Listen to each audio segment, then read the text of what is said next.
boss, yan. Magandang hapon.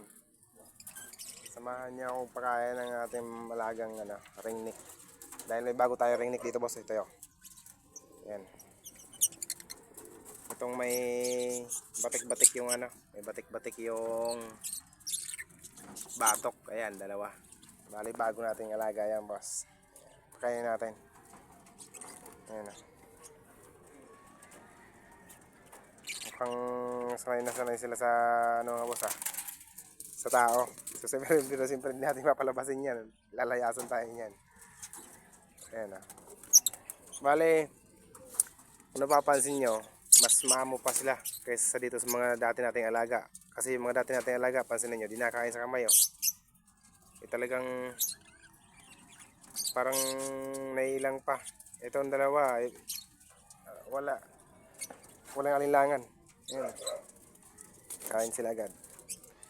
Yung mga alaga natin siglang paikot-ikot, tayo kumain. Itong pula, gutom na to. Pero ayaw niya pang kumain sa kamay. Ayan, kumain na rin yung isa. Diba? Pansinin mo yung pula, umaatras pa. Uy, ayan ayaw niya pa. Pansinin mo yung kasing laki na yung kalaki ng pula. Diba? Halos kalahati lang siya sa mga ibon natin ng ringneck. Pero ringneck din siya. Kaso lang, maliit. So yun Ang sarap ng ganito kapag kagaling ka sa trabaho. Siyempre, pagod ka. Tapos, ganito, alaga mo. Hinihintay ka kasi gutom na sila. Siyempre, ang sarap sa pakiramdam ng ganyan.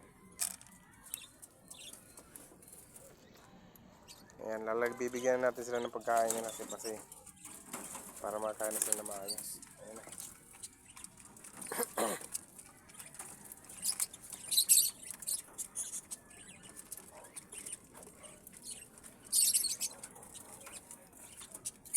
Mas malalaki itong mga ganito. Kaso lang siyempre, bago pa lang sa atin kaya hindi pa natin hindi pa gumaganda yung balahibo Papansin nyo, maninipis pa sila.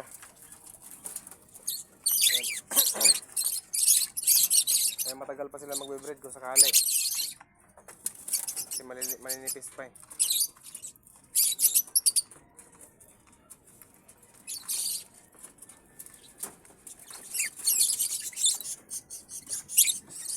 Yan, kain lang kayo.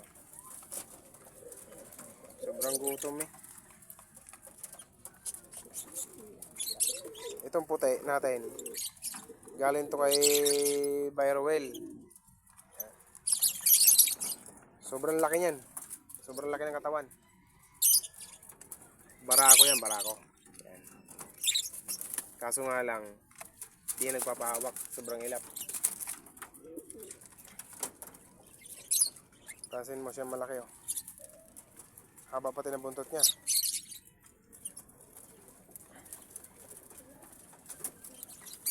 Yung mga alaga nating kalapate kasi yung kakaaway.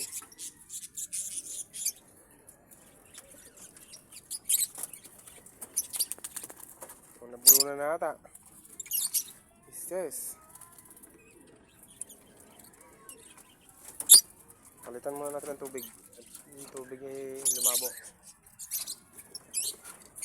Dito natin ilalagay yung mga tubig na pinagpalitan natin para tumataba na rin yung natin. Lagi napipitasan sibuyas. Ayan, okay na. Diba? Gulo siya ng ilap yung nakakatapos ng kumain.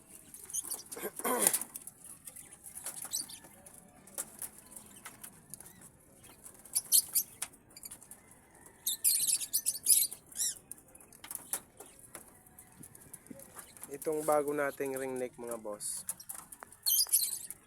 sa tingin ko parang hindi pa sila sanay kumain ng ganitong pagkain mas sanay sila sa bird seed kasi dito nabubulunan pa sila. Parang kagaya dito sa pula natin, nung bagong dating ito sa akin, pagka pinapakain ko siya, nabubulunan tapos umatras, nahuhulog na siya dyan nahuhulog sa dyan sa tungtungan, pababa. Sige yan, kakaatras. Eh ngayon, nasanay na siya. Pagka nakakaramdam siya na sumisikip na nilalamunan niya, umiinom na siya agad. Hindi na siya na-atras. Ayan. Ganda ng kulay mga boss, oh. Tingnan mo. Ito kulay pula. Ito, ang angas na ito. Pagka ito nakuha natin ng bread, napakaangas niyan. Napakaganda kasi para sa akin ang tunog nito eh. Itong maraming batik. Napakaganda ng tunog niyan kapag namamarako tsaka nagtatawag ng babae, ng pares. Gandang tunog niyan.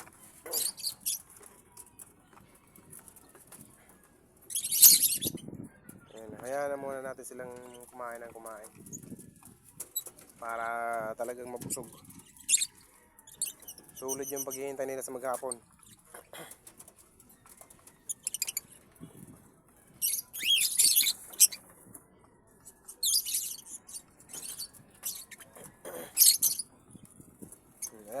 Ayan na. Diba? Pansinin mo. Inom na tubig yan. Diba? Sabi ko sa inyo eh, sanay na yan. Sabi na, alam niya na yung leg niya medyo, puno na. Yan, tatakbo na rin sa tubig, tapos babalik ulit. Ayan na. Dati matapang to sa akin, pagka nilalapitan matapang to, ngayon hindi na. Hindi na ako pinapansin.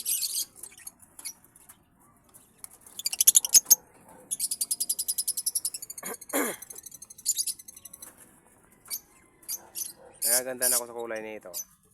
Kaso lang, isang piraso lang to, lalaki lang. Yung pares nito, ganyan din. Kaso lang, namatay. Kinain na ng pusa. Sold. Bundat na yan. Nagarahe na yan. Yung isa nasa garahe na.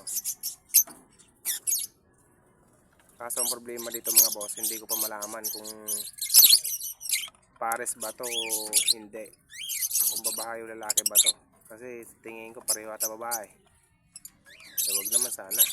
Diba? Paano tayo makapagparami? Pareho babae yan. Sana babae lalaki. Sinimot niya talaga oh. Kahit simutin mo yan, hindi ka lalaki.